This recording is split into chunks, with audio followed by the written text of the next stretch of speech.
आमचा हा बीड जिल्हा जो सातत्याने दुष्काळाच्या छायेत आहे त्याला दुष्काळातनं बाहेर काढलं पाहिजे, आमच्या मराठवाड्याला दुष्काळातनं बाहेर काढलं पाहिजे. आणि म्हणून आपण प्रयत्न सुरू केला. आणि मागच्या काळामध्ये आपलं जे हक्काचं कृष्णेचं पाणी होतं ते पाणी आपण त्या ठिकाणी आष्टीमध्ये आणण्याकरता निर्णय केला आणि आज ते पाणी आष्टीपर्यंत पोहोचतं आहे.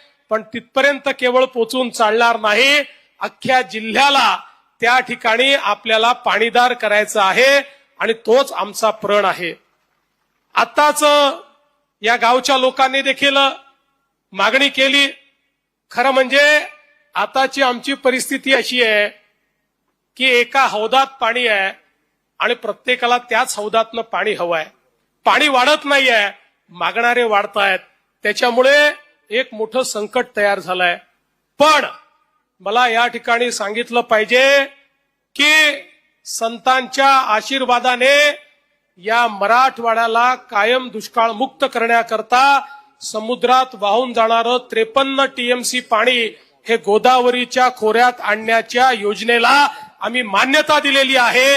आता त्याचे आराखडे तयार होत आहेत आणि आमचा प्रयत्न आहे की या वर्षाच्या शेवटी किंवा पुढच्या वर्षी हे काम आम्ही सुरू करणार आहोत, ज्यातनं या मराठवाड्याला कायमचं दुष्काळ मुक्त करणार आहोत.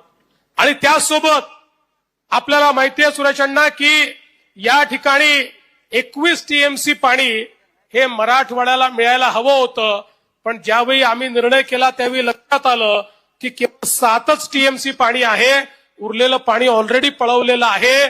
पण आता काळजी करू नका, आता जे कृष्णा कोयनेला जो पूर येतो त्या पुराचं पाणी आम्ही वर्ल्ड बँकेच्या माध्यमातनं, वळण बंधाऱ्याच्या माध्यमातनं या संपूर्ण परिसरामध्ये आणण्याच्या योजनेला मान्यता दिलेली आहे.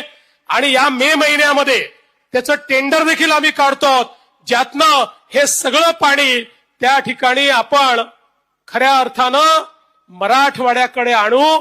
आणि हा जो सगळा पश्चिम महाराष्ट्राशी लगत अशा प्रकारचा मराठवाड्याचा भाग आहे किंवा नगर जिल्ह्याशी लगत जो भाग आहे, याला दोन्ही बाजूने, एकीकडे नगर जिल्ह्याच्या बाजूने आणि दुसरीकडे सोलापूरच्या बाजूने आपण हे पाणी जे आहे उजनी धरणातनं ते या ठिकाणी आणू.